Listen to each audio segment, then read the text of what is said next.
Hi everyone. You're listening to the Southasia Review of Books podcast from Himal, Southasian, where we speak to celebrated authors and emerging literary voices from across South Asia. I'm your host, Shwetha Srikanthan, coming to you from Colombo, and my guest today is the renowned poet, writer, editor, and translator, Jerry Pinto, joining us from Mumbai to talk about his new collection of essays, Thinking Aloud. Before we dive in, I'd like to invite our listeners to check out Himal's Patreon program on our website, where you can pay just $5 a month to support our mission to give South Asian literature the spotlight it deserves. To make conversations like this possible, we need the support of our listeners like you. Jerry, welcome to the Southasia Review of Books podcast, and thank you so much for joining us to talk about your new book.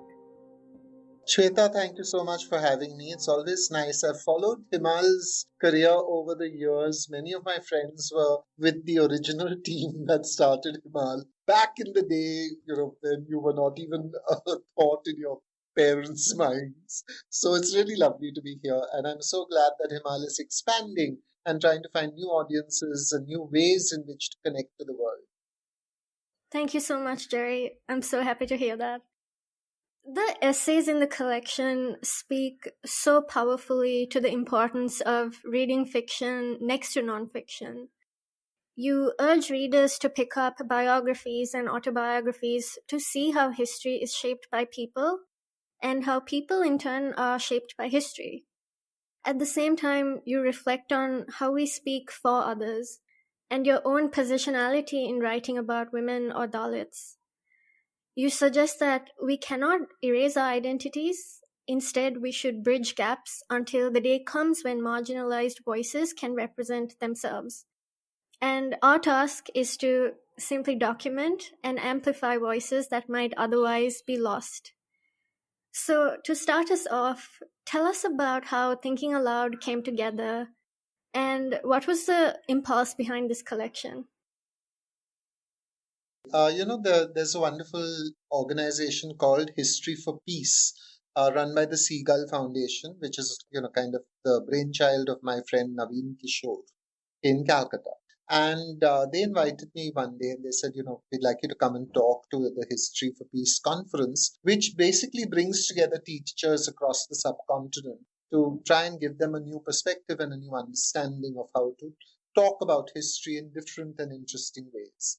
Because when I went to school, history was taught in the most dull and boring fashion ever. I mean, it was a parade of dates and great men and things they did and wars and causes and consequences and principal products, and it was like tooth-achingly dull. Now, there was occasionally a teacher who brought it alive. My favorites were Miss Gilroy de Costa and Miss Catherine George. Just shout out to nameless teachers across the world who have been making history into stories, going back to that notion of history as histoire, the story of all of us, and telling them with interest and energy, but most of the time it was just tooth-achingly dull. Now, in the subcontinent, we now have contested histories. We have a space in which history is being weaponized so that it can become a tool for the right wing to make a certain case against minorities, against our own history, against the facts of our history. And so these conferences I thought were very important. And though I was not very sure why I should be there, because I'm not a historian by training, I agreed to go. And the subjects that they gave me to talk about history and Bollywood, I had been thinking about, and translation and, marginal voices. All these have been concerns. So I didn't feel that much of an imposter. Though I have to say, everybody has a bit of imposter syndrome. Yeah, you always feel you're not the right person to be doing this. But who is the right person? That's always my question. Who is the right person to be doing it? If you have been asked, what you need to do is give it a good shot. Give it your best try. And that's all that is required of you. Someone, hopefully, if you do it really badly, someone might get really angry and do it better. Okay, this is what I think translation might do. Like a bad translation, the work of a bad translation might just be to irritate someone to the point that they say, I can do better than this and better. Okay, so this is how where it started. I went to these three conferences and they used to be putting out these books, and the books came out with such names on them, Shweta, like Romila Thapar and Apurvanand and Krishna Kumar. These were people who were my beacons, the beacons on my hills. They were kind of like people who had shaped my thinking. And when they wrote to me and said, we'd like to do a book of your talks in the same series, I thought bucket list time, beta. You can put a big tick against like this one thing. So I said, yes, of course. Very happily, I said, yeah, let's do this. And they said, we'll get the talks transcribed and we'll send them to you. So I said, okay, that's fine. Wonderful. I thought, a little editing and we'll be all through and I'll get another book out of this. Hey, yoo-hoo. And then I read my transcripts, Shweta, and I discovered that I am obviously not capable, like not intellectually capable of following a single straight narrative line. I get distracted by a word that leads me down another, sort of, I don't know, a byway. And the byway is a little illuminating story there that I think I might just be able to shoehorn into this narrative. And generally speaking, when if you've been speaking in public often enough, you can read the room. You can tell that they're all listening to you, that they're engaged, that they're attentive. So you just get positive reinforcement to babble, okay, to just like wander with your thoughts. So really, this may work perfectly in terms of a conversation with 50 teachers in a room. But when you read it on paper, you think, what was I inflicting on those poor, unsuspecting history teachers? And so I had to re-edit the whole of them and work on them, make them kind of look halfway sensible and decent.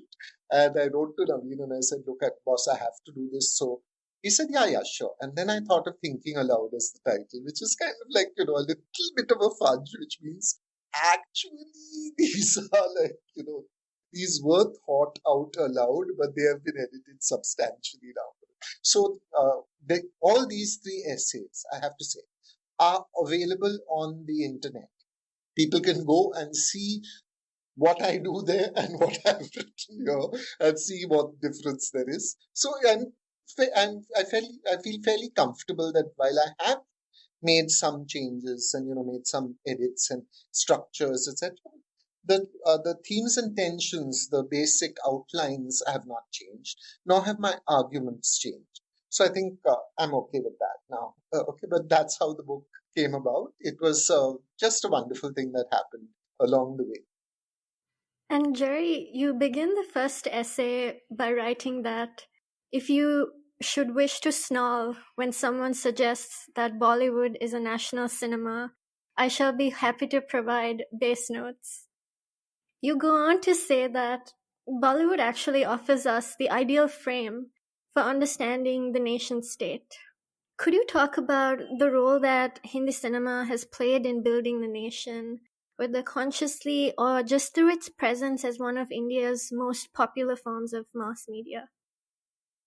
Okay, so when I was growing up, film directors from Bollywood, the ones who made the classic masala movies where there were lost and found and six songs and one item in every reel, would often talk about their audiences in the most dismissive fashion possible. They would say, Satyajit Ray and art cinema is made for the intelligent elites, whereas our audiences are simple people who just want to be entertained.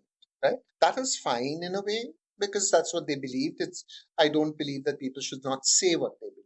It also reflected a certain cultural bias that you thought you could do what you wanted with a film as long as it was a commercial success. That was the only real mark. The only benchmark of a Bollywood film was, did it make money or not?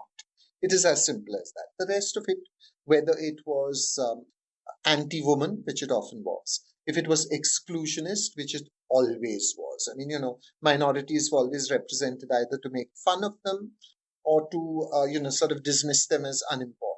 And certainly Dalits and lower caste people were not part of the frame at all. They were just outside the frame entirely. Now, all these things were possible, but the one thing that Bollywood was very careful about was the understanding that it was such a popular and such an omnipresent mass media across the cow belt of India that it had to preach values of nation building. And these values included secularism, tolerance, living together, understanding that there was difference, but managing that difference. All this was really important. And I felt as I watch things like the Kerala story and other films that are made these days, where the Muslim is demonized, where there is a certain kind of almost a conscious attempt at using an old policy of divide and rule, of making sure that there is an othering, a very conscious othering of Muslims, especially these days. I find that really, really sad that old Bollywood is dead, with all its flaws, with its bias against women, etc., etc. It still tried to have some values at the back of it. Now, it's a very easy argument, right? I tried to work it out myself. Why is it, I thought, in the 1970s that the Muslims always come across as nice people, and the Hindus, and the Hindus, of course, are like everybody. It's like they're the center of the story. So what else can be said? And why are the Christians always kind of like, the men were drunkards, the women were dancers, and had loose models? That was the basic fundamental story. So I was wondering what it was, and then I suddenly discovered that it was economic. Muslims were a very big segment of the viewing population. If you wanted to make a hit, you wanted a guaranteed hit, you made what was called in those days a Muslim social. When even a director like Guru Dutt was in dire straits, he made Chaudhry Ka Chand because he just needed the money. He needed to get some money out of the market, and you made a Muslim social. All the Muslims turned up for it. They watched it on repeat, and therefore you made money. Christians, being anglicized, were not coming to see these films. And so they could be easily demonized. They could be easily made fun of because they were not in the audience. They were not sitting in the audience. Today, things are very different. Today, because of geopolitical reasons, Muslims are treated very differently by cinema. And because even this idea of what Bollywood was has fractured and broken. Very few people are now making 3 hour long films.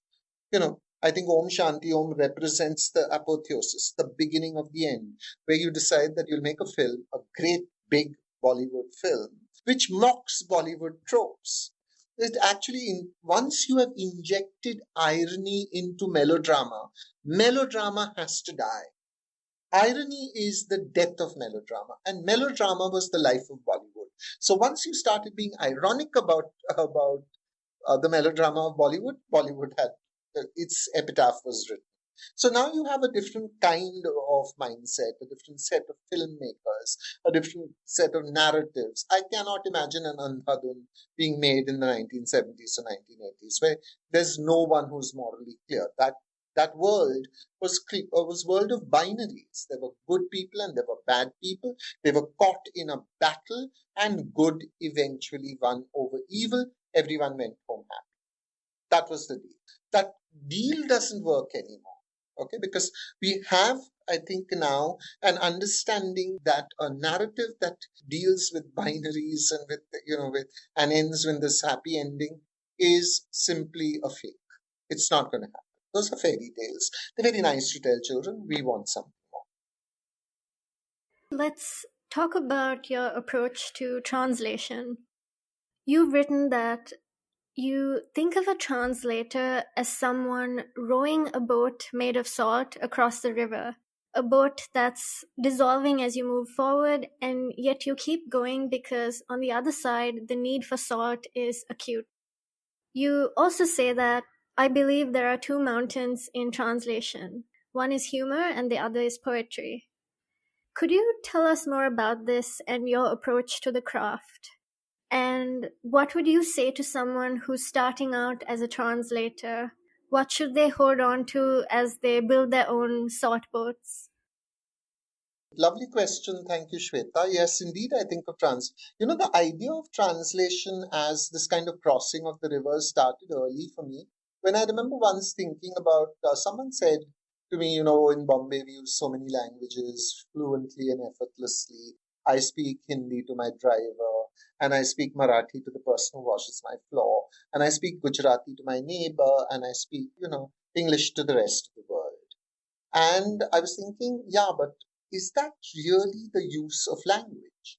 Or is that using language like a public facility, making sure that you get your job done? So I suddenly started thinking of Bombay as this set of marshy islands, which it of course originally was, each island being a kind of a little language outpost. And we, all of us who live on the little island called Bombay English, we make our little trips across to Marathi, we make our little trips across to Hindi, Gujarati, maybe a little Tamil, etc., etc. And then we hurry back to English. We're very comfortable that they're all people like us, and it's a thought bubble, and we're all very sure that we can say certain things without being challenged, and conversation will not degenerate into angry shouting. Okay, this is really the definition of the good life, I think. Okay, at least among the kind of people that I hang out with.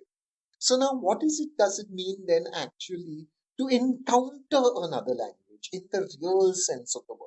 Not to use the language to get your work done, not to use the language to tell someone to clean in the corners or to take you to Marine Drive and please don't honk too much. Not to do that, but to actually encounter a language. And I thought to encounter a language is actually to read its poetry. Because that, I think, in poetry, in any language, becomes the deepest, most concentrated, most significant form of the usage of language.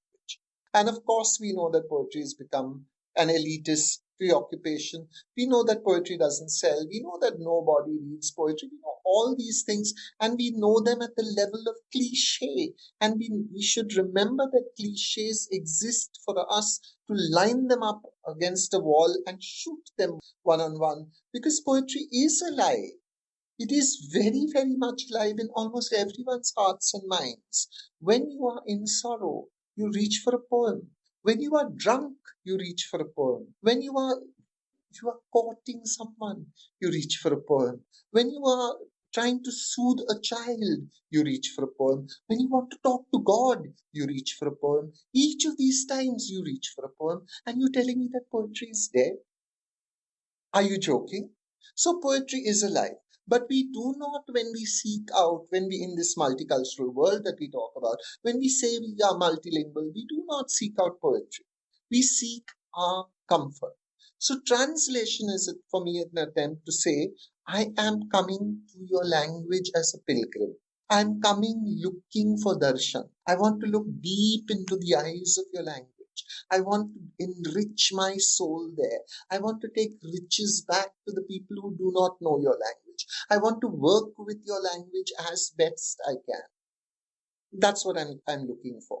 And when I talk to young people, I say, if you are going to start translating, because Bani Mushtaq got a Booker Prize, or Gitanjali Shri got a Booker Prize, or Han Kang got a Booker Prize, and their translators got a Booker Prize also, then don't, yeah. The better way is to write your own book and get a Booker Prize for that. Why split it with somebody else who is going to be a bit reluctant about you getting half the money? Because I don't think any writer wants the translator to get half. I think most writers would think translator should get 10%. That's enough. The rest should be mine.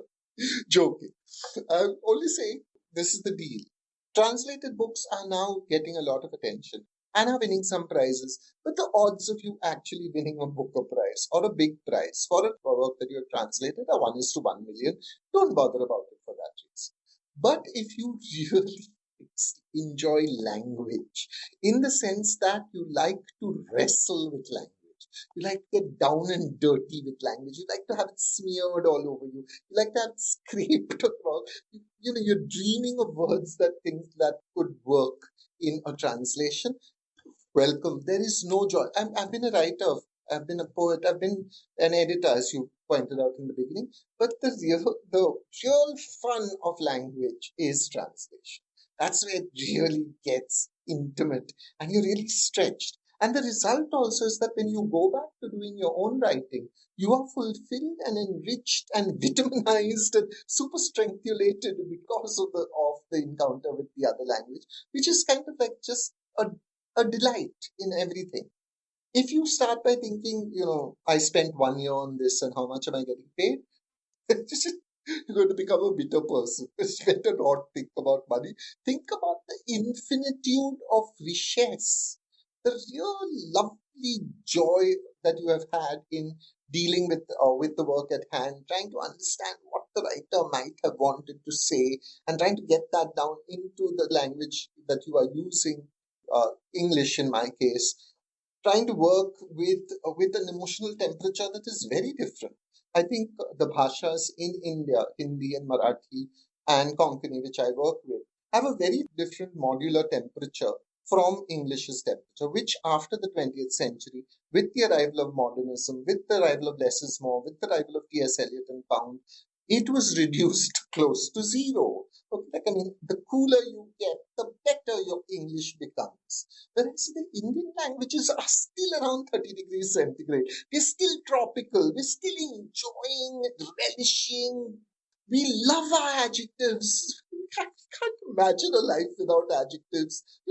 This is it's so different, but that's the challenge. How do I get it across to you that this is something that is so completely different, but it is something that is so powerful?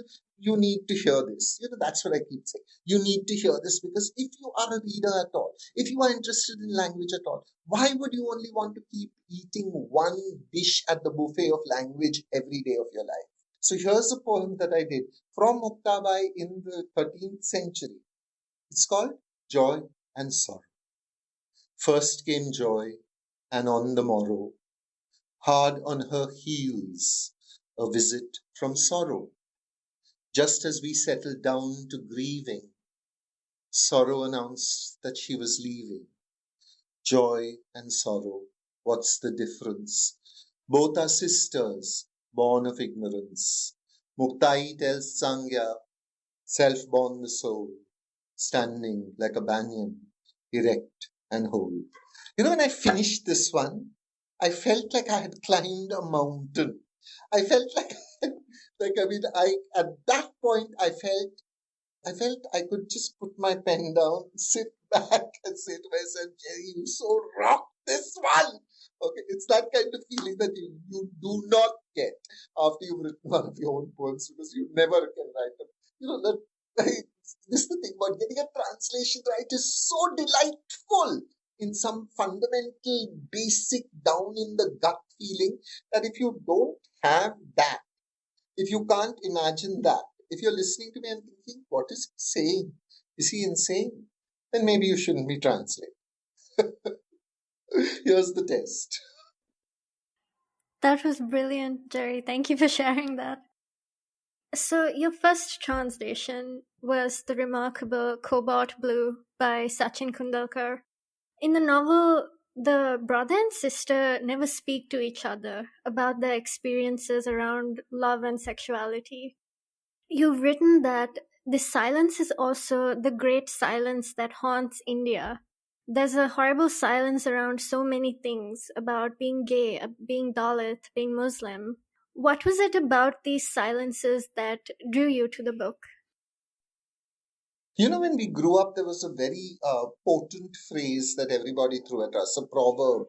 Silence is golden, they said, and speech is silver, which is perfectly true. At a certain level, it is true. But it is also a very, very difficult thing to say to someone who has been hurt. For instance, would you tell a person who has been hurt, do not speak? Would you tell someone who has suffered injustice, do not speak? Would you tell someone who has been, gaslighted, do not speak? Would you tell someone who is in sorrow, do not speak, do not cry, do not express yourself? So there is silence which is golden, and that silence is golden because there is a great power in withholding. So it's a upper caste, upper class phrase. This silence is golden, but there is also another level at which silence is death. It is chilling. when you have been silenced, actually, when you have actually not been given the chance to speak, you know that silence is not golden. Silence is death, because everything begins to fester inside you. It boils and roils and it comes out as violence. Silence becomes violence. Hurt people hurt people. Okay, so I teach at the Sophia Polytechnic at the Social Communications Media Department of the Sophia Polytechnic, 35 years. And I once invited the lawyer and activist, feminist activist, Flavia Agnes, to talk to my class. And she told a chilling story which illuminates exactly what I mean when I say silence, and the fact that we do not have a vocabulary for sexuality. We do not have a vocabulary for genitalia. We do not have a vocabulary for talking about love and sex and sensuality, right? How dangerous this is. So here is this event that she talks about. There's this 8-year-old girl who goes to school, and her teacher in the school shows her his penis. And she comes home and tells her mother that this has happened, which to me is even like, I mean, that little child really, really, sort of like did the best thing that she could do. She went and told her mother. So her mother, also a very brave woman, took the child to the police station and told the policeman, a young policeman who was sitting there just first few months on the beat, sitting there. She said, "This is what has happened." She said, "My daughter's teacher showed her his worm." Kida is what she used. Kida is a word for worm in Hindi. It is a word that suggests worm, it suggests penis, it also suggests, sort of like weirdness. Kida mat dikha, kida pad gaya, that sort of thing. So the police station, the man who is also embarrassed, does not clarify, does not say, did he show her his penis? He writes down in that first information report, he writes down, teacher showed the child the worm. Now this goes to court. The teacher is in court and the defense lawyer picks up a picture of the earthworm and shows it to the child and says, "Ye keeda hai kya? Is this a worm?" And the child says, "Yes." And then he turns to the judge and he says, "This is what the teacher who wanted to educate this child showed the child. Keeda." That's what's in the first information report. Look at the first information report, my lord. The plaintiff has said that she was shown a worm. This is the worm that is shown. What is the problem? And the case is dismissed. Because we do not have language for sexuality. Because we do not talk about sexuality. Because it is not possible for us to come home and say to one's mother, "Mom, what an orgasm he gave me last night. But he's an awful guy. Should I stay with him or not?" You can imagine talking to your mother like that. No, no, we can't. And into this silence, the pedophilia blossoms because people can do what they want to children or say what they want to children because they know the child is prevented by sharam, by shame, from telling the parent what has happened. That's what happens. That's why language is important. That's why having a language is important. That's why breaking silence becomes important. How do we represent the marginalized condition if the marginalized have no right to speak? How do we keep saying that silence is golden when so many people have been silenced? To choose silence as an option, to choose silence as a weapon, to choose silence as a modus. These are different. These suggest choices. But what if you want to speak and no one will listen? What if you want to speak and there is no place for you? What if you want to speak and the government, the state, the law, the police are all battering down on your right to speak? How then is silence good? That's the silence that I am arguing against. And for those of you listening, let's keep the conversation going. Please share your thoughts on the episode or on Jerry's new collection. If something resonated with you or even challenged you, leave us a comment on YouTube or send me an email. You'll find it in the episode description below. Jerry, let's talk about what drew you to translate for the first time into English Daya Pawaar's Baluta, the first Marathi Dalit autobiography ever written. You point out that In the opening pages, Pawaar splits himself into two, with one half encouraging the other to write and the other doubting whether anyone would want to read his story. At first, you were puzzled by his choice, and then you realized, what if you've never seen yourself in a book? What if there's no representation? Pawaar has to encourage himself because there's no one else to do it. He also warns the reader that they might not have the vocabulary to cope with his story. And you've written that translating Baluta actually made you aware of your own reading in Marathi has been a Savarna Marathi reading. Tell us more about this realization and what it means to look at language, literature, and translation through this prism of caste. Thank you for that question, Shweta. It's a lovely, interesting question. And I want to point out, most of our reading, Shweta, yours and mine, and most of the people who will listen to this podcast, it is white men. Okay? Whether you like it or not, it is white men. And these white men start with the Russians on one side and sweep all the way across the continent of Europe and end up on the other side at the US. That's a white man. Okay, so even South African white men or Australian white men or New Zealander white men don't count. This is our northern. Our reading is in the thrall of the northern white man, and he determines and dominates everything from the New York Review of Books to the London Review of Books to New Yorker to all those great Kirkus reviews and all those wonderfully white things which are selling you the new, great, wonderful, sort of white man who has a new story for you, a bright new story. And on the other side, this will be the same bunch of people, white men, who will tell you that the novel is dead, the end of the novel. To which you want to say, you unbelievable little shit. How dare you say the novel is dead when there are hundreds of languages where the first novel has not been written? Not been written. You are writing an epitaph on the novel for yourself and for your little community.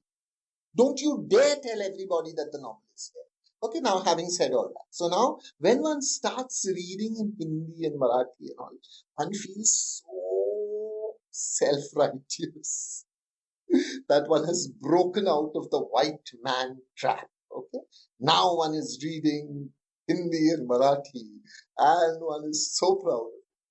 Then one discovers that the white man has the Savarna man, the upper caste man, as his counterpart in the other literatures. There are men in every literature who want to tell you what literature is. They want to gatekeep. They don't like people coming in unless they like bow and kowtow to them. So you've got to keep decolonizing yourself. You've got to keep looking at your choices and saying, okay, I'm in a bookshop and I have Han Kang here. And okay, so Han Kang's a woman, she's Korean, but she's also class, she's upper, she's like now top bracket because she's probably one. So maybe I should buy that Nigerian woman's book. And the problem with this, Shweta, is that I love reading. I enjoy reading. I don't want my entire reading list to be a political statement. I also want to read P.G. Woodhouse from time to time because I love P.G. Woodhouse. Okay? So what I feel often is that we have to combine in some ways our guilty pleasures, our dirty past, our begrimed choices, and our love of reading with the conscious awareness that this thing called language is our best opportunity of trying to get to understand what other people are like, what other people think, what other people's lives are like. And we can't squander that opportunity by only reading about ourselves. Okay, so even when I'm reading in Hindi, I need to be seeking out Hindi Dalit voices. I need to be reading Hindi women voices. I need to be reading Hindi woman Dalit voices. I need to be pushing myself to say, where are the narratives from the disabled? Okay, where are the narratives from the margins? Am I truly reading across India? Am I reading in my bubble to keep myself and my identity and my belief system and my self-worth all in a nice state of equipoise. I'd like to believe that I'm a nice person. I'd like to believe that I'm an inclusive person. I'd like to believe that I'm a secular person. I'd like to believe all these lovely things about myself, but I don't have to actually act on it. Why? That would be so painful. So I think one of the things that we've got to do, it's a very trying situation. Yeah, you don't want to be doing this all the time to yourself, but I think it is important to do. I think it's important because eventually you find that when you're putting down, the girl with the louding voice, okay, which I'm reading right, you're breathing and thinking, oof, that was something else. And then you're reading like, I don't know, The Weave of My Life by Urmila Pawaar, and you're thinking, wow, something else. I done in Marathi, which I have the good fortune to be able to read it in Marathi. It's an amazingly lovely book.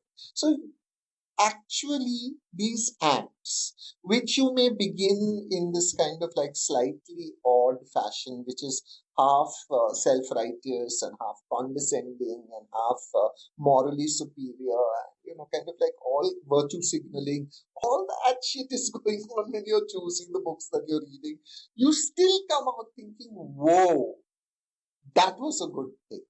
I did the right thing, even for the wrong reasons, Pache T.S. Eliot. Okay, the right thing for the wrong reasons, Murder in the Cathedral is the last temptation. But I'm saying, when even, like, I mean, if you go to a bookshop and you say to you, challenge yourself, okay, this time there will be not one white man, there will be not one Booker Prize winner. I will take chances. I will, kind of like jump out and say, okay, Dadu Mandrekar has written Untouchable Boa, I'm going to try it. I want to see. I don't know. No one has said anything about it. No one has told me about it. But here's a book that's saying perhaps it might be a good idea for you to read. I'm going to try that.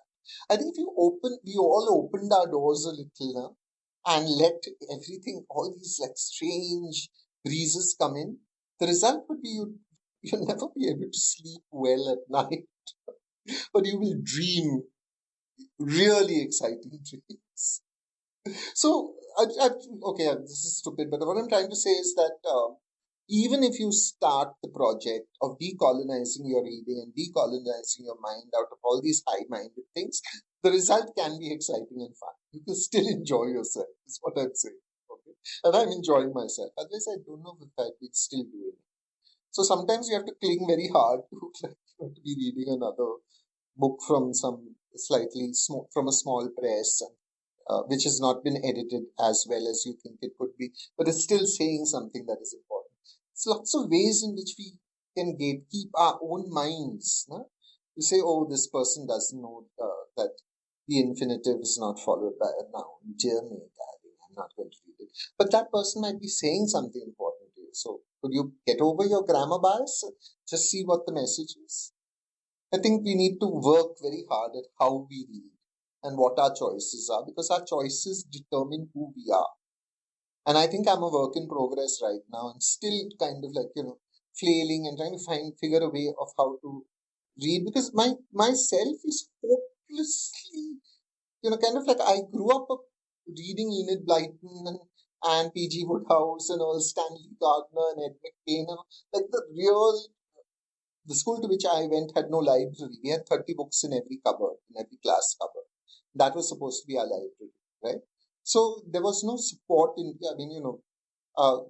nowadays my guilty pleasure is to buy children's books from that era when I was a child to see what I could have been reading then. And some of them I truly delighted. Because there's one set which Kay Webbs talks of, Puffin books, where she says for sensitive boys.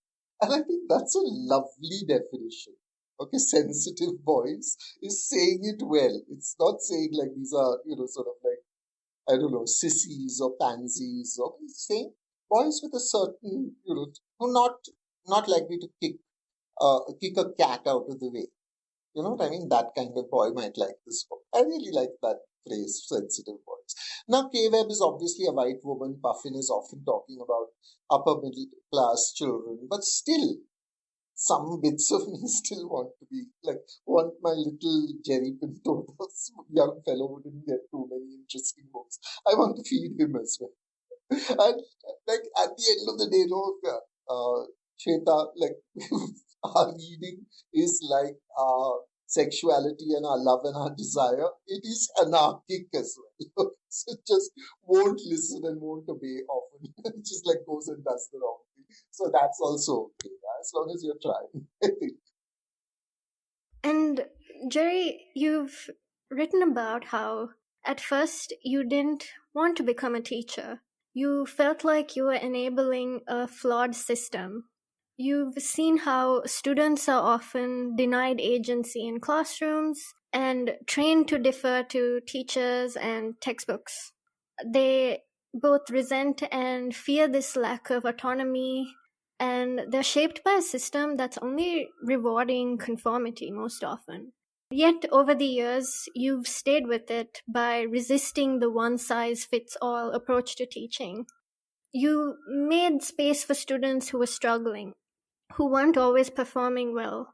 And in the essay, you share these incredible examples of students whose worldview completely changed just from a gentle nudge to step out of their comfort zones. So, tell us about your journey as a teacher, how it's changed you, and what you've learned from your students along the way.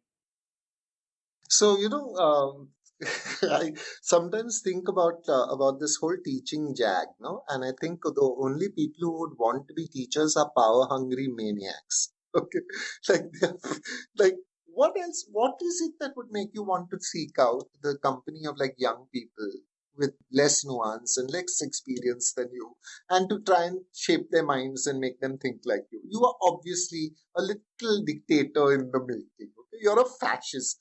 Face it. Okay, like once you have faced it, everything becomes easier.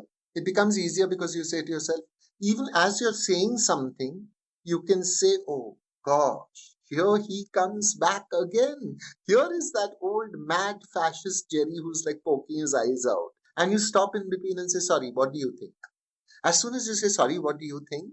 Two things happen. One is the student gets very confused because their face and their body has been resisting, has been showing you that they don't agree with what you're saying. They're resisting. But they're not even used to getting the space and time to actually talk back to you. Then there is the big question. If I talk back and I win this argument, will I be penalized for it?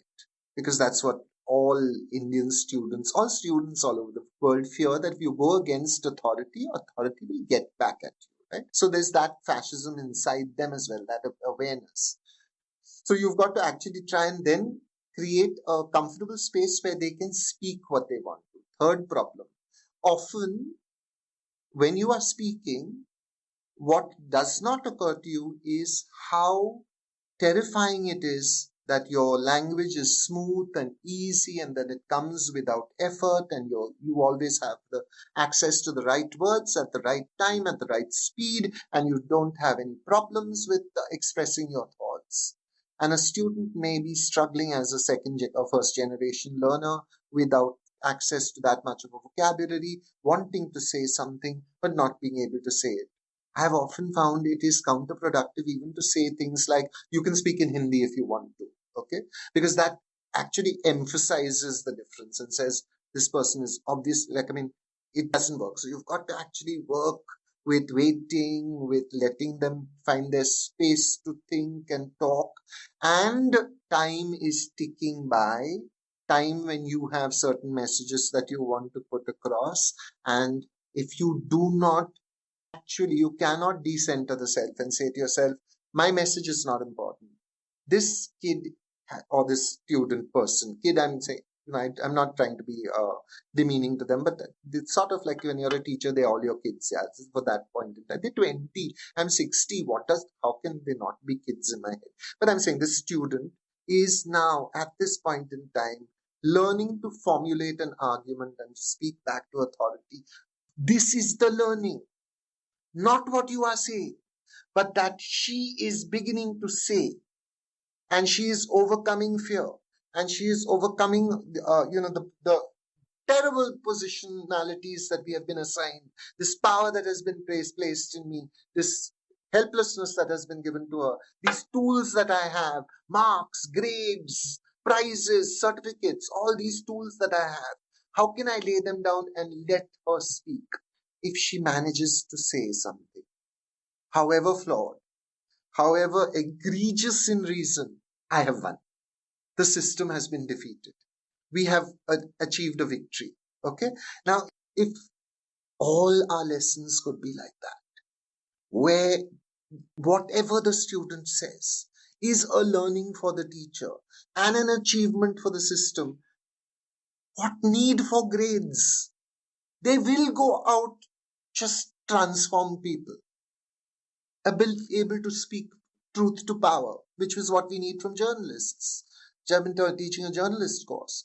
Able to confront, able to think on their feet, able to speak out, and at least at that moment, we have not given them negative reinforcement about speaking out. So the rest of the world may do that, but I'm in charge only of my class. So I think, sometimes just decentering the class, stopping myself off, saying to myself, no, Jerry, it's a very interesting story, but this person is speaking, and that's really important. To say to the rest of the class, did you hear what she's saying? What do you think? And if you didn't hear, why didn't you ask her to speak louder? Because you must value her voice as much as you value mine. Because that's what democracy is: liberty, equality, and fraternity. So its liberty must be the liberty to speak. Equality must be the place where both of us, our voices are both as important as each other's. And fraternity must be in our listening. Dr. Ambedkar put it beautifully. He said, democracy is based on liberty, equality, and fraternity.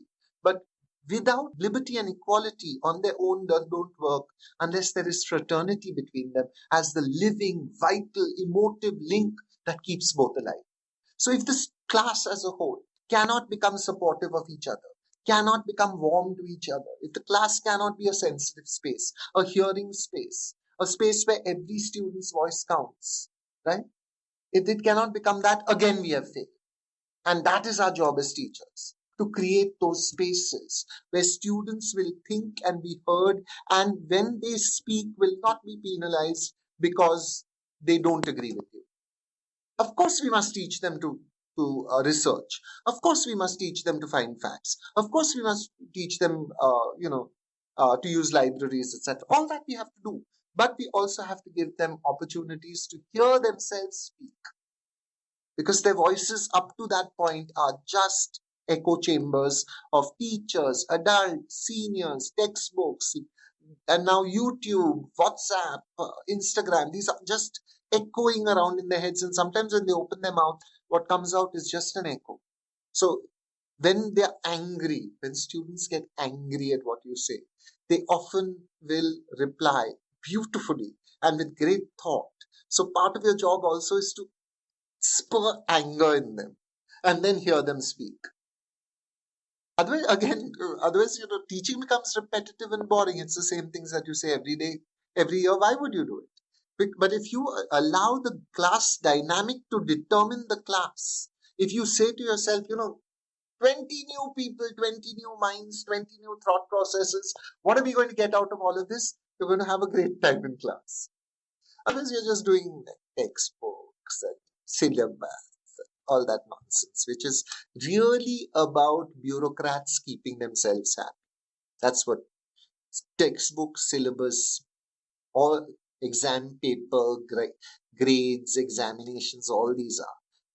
What is important now for me is that we cut away college time and we said this is about thinking. This is about understanding who you are. This is about figuring out stuff. Here is the time you can just go to the library, open Sartre, sit there with being and nothingness, and just like blow your mind and come away just thinking, I don't even need to smoke a cigarette anymore because it's all meaningless. Or I can smoke as many cigarettes as I want. It's all meaningless. That is what college should be about, and we've turned it into this kind of little manufactory for industry, where skills must be imparted to children so that they are ready to take their place as cogs in the great machine of the capitalist infrastructure. Cheap. I spit on that. That's not education. That's being a handmaiden to capitalism. Give them time to think, to discover, to dance, to explore, to go out on the streets and do street theater. Just make it real, make it live. Okay? That's teaching. That's education. Syllabus? You're correcting the papers, give the marks, let them go out of the door. This marks thing, this syllabus and grading thing is where the fascism comes in. That's where teachers get to be powerful. And we don't want to give that up. So my first act when I walk into class is to say, open your hands. You're all adults. I'm giving you pass marks. You're out of here. You've passed. You've passed already. You've passed just by getting here. Don't worry about passing. Now let's learn together. Okay. You've got your grade. Don't worry about the grade. Now if you don't want to come, also don't come. But go do something else. Watch a film. You might learn something from seeing a good film that you might not, more than you might learn in my class. Go do something else. Really, be happy with what you're doing.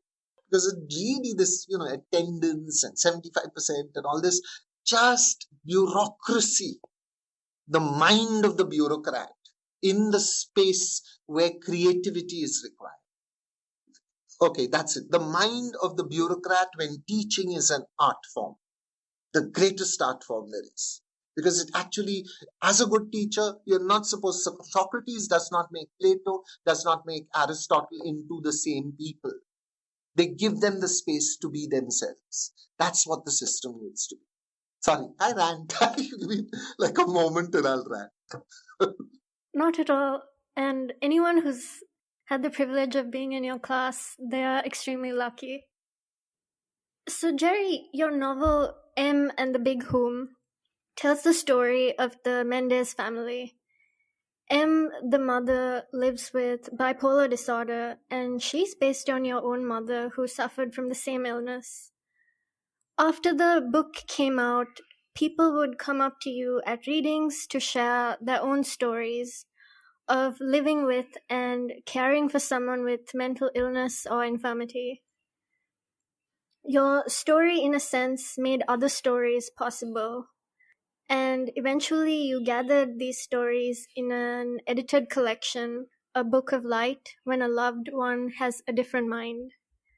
Tell us more about this and how it felt to receive those stories and what it taught you about empathy, listening, and care.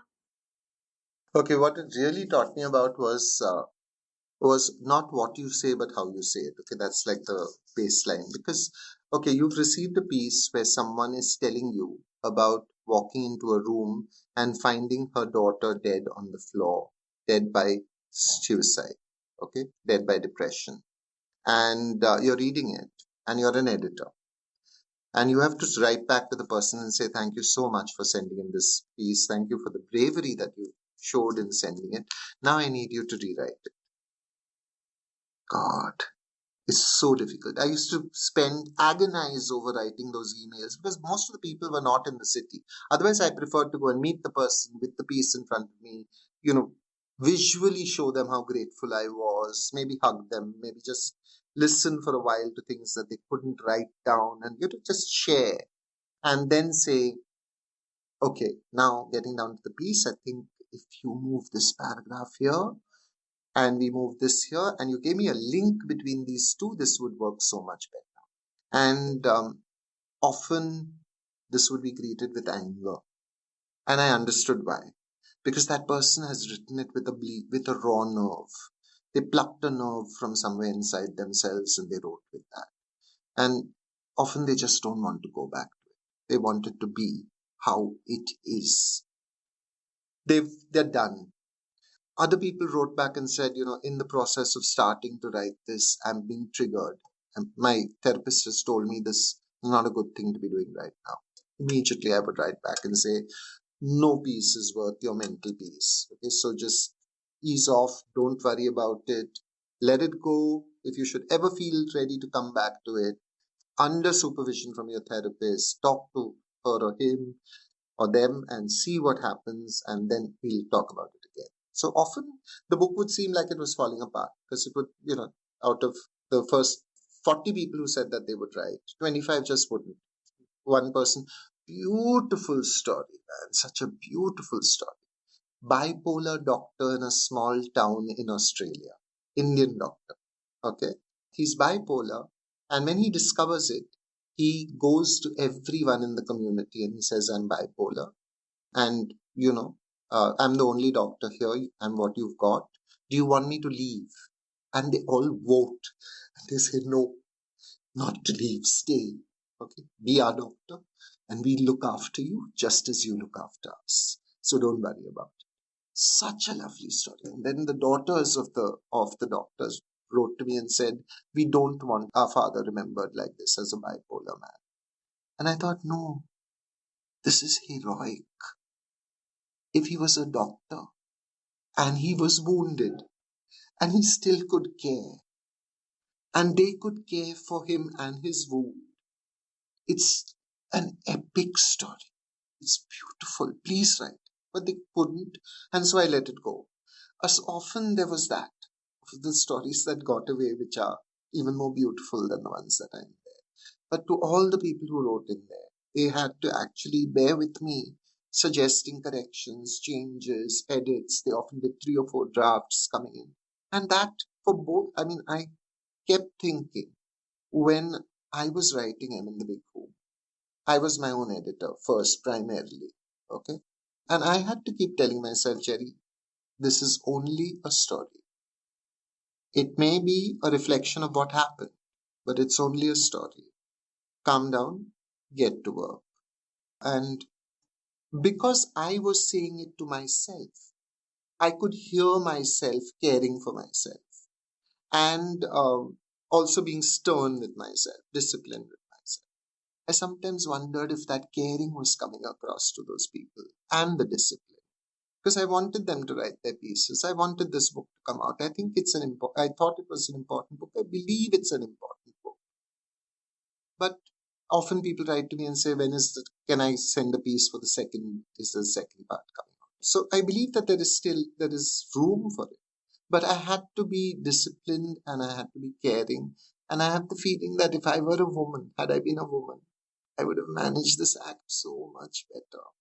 Mothers are so good at it, at being disciplined and caring at the same time. But these poor people, they got a man.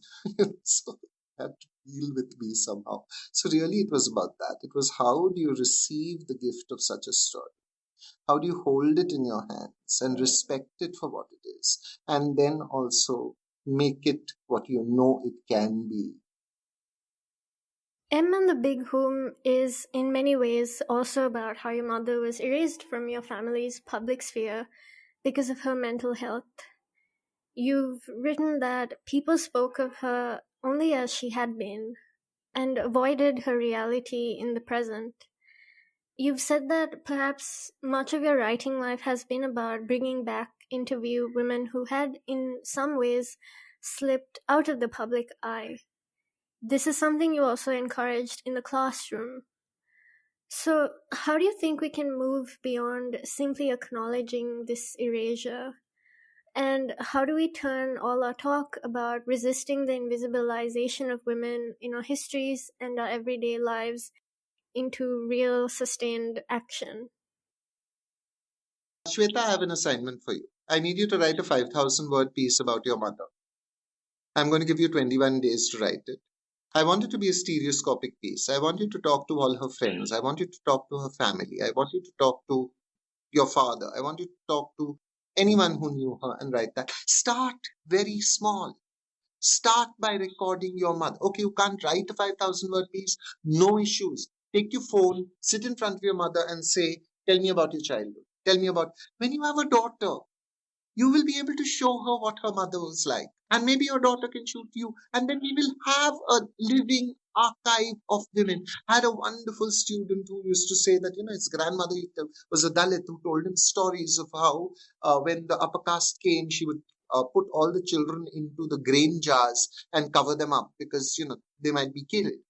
And I thought, this woman's story needs to be recorded. In the old days when I was growing up, to record anybody was like a huge and hideous process, right? Like, I mean, you needed a camera, you needed a light man, you needed a sound recordist, you needed this, you needed that, you needed the other. These days, it's your phone, boss. Take your phone, sit in front of a woman who fascinates you, and make a record of her life. Ask her a story, ask her a question, record it, put it together, put it out on YouTube, put it out on your channel, put it out on Instagram. See how many people will respond. See whether the other people will pick it up and do the same thing. We can do this together. We don't have to wait for funding. We don't have to wait for grants. We don't have to wait for someone to tell us to do it. Right now is the time. If you want to write a book, you can self-publish the book if no one else will. You can just print it out and hand it to people who knew the person. Do what you can and watch how it will grow spontaneously, organically, beautifully in front of you. But it will not happen if we will not start. We've got to start. So at SCM, I started by them telling every student, you've got to write a 5,000-word piece on your mother. And don't give me, God could not be everywhere, so he sent mothers to be with us. Don't give me shit like that. I don't want to talk about that. I want to talk about your mom. What was her name when she was growing up? Because often Hindus change the mother's name, the girl's name when she gets married. Where did she live? What was her first school? What did she enjoy studying? Who was her best friend? What was her best friend's name? Where did they play? What did they play? Find out details like that. We'll build stories of each other. We'll build a narrative of women only if we build it. If you expect the patriarchy to come across, boss, why would they give away power? No one gives away power. You take the power. And it doesn't have to be a violent taking. It has to be a subversive, quiet taking. But it will require us to do the work. We can't expect someone else to do the work. The subcontinent is full of people who say, someone should do this. What we need is more people saying, someone should do this, but I'm going to start. I'll start. I'll do it. I'll do it badly. I'll learn. I'll do it better again. I'll do it better the third time. I'll keep doing it better. And we go back to Samuel Beckett. Failed, fail again, fail better. So Shwetha, when will you send your piece? I promise I will take up this assignment. I'm going to do it. Lovely. Great. And Jerry, as a closing question, I would love to know, what are you currently working on and what's next from you? Right now, I'm sort of in that place where you've held your breath and you're anticipating the PDF coming so that you can give it a final check. There's a great book called Apnon Ke Beech Ajnabi by Farid Khan. It means stranger among my own people. And it is a book about what it was like to be a Muslim in the last 8 years in India in a Hindu nationalist state.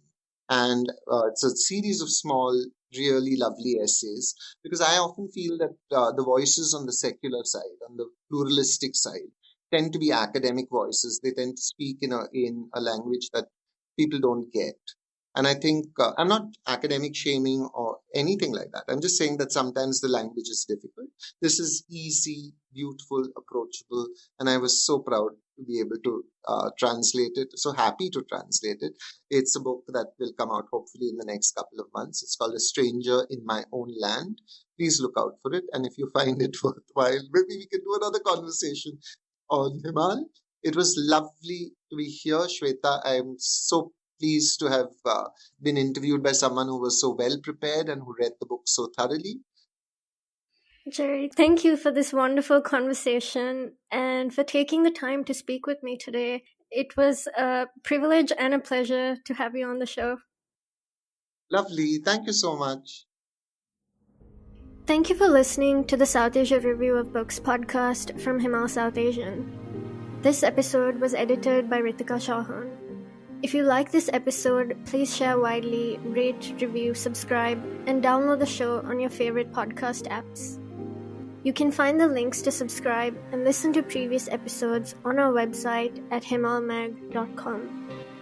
And while you're at it, please do also check out Himal's State of South Asia podcast, hosted by Associate Editor Nayantara Narayanan, featuring conversations on pressing social and political issues from across South Asia. What we do and what we love doing at Himal is really looking at South Asian literature like no other. And that gives us a very unique community viewpoint and the privilege of making conversations like this possible. So if you'd like to help us out, please do become a paying Himal patron for just $5 a month. We have a great program with lots of perks, including Himal's iconic right side up map, and we'll welcome you to a fantastic Southasia Review of Books community. Thanks again, and until next time.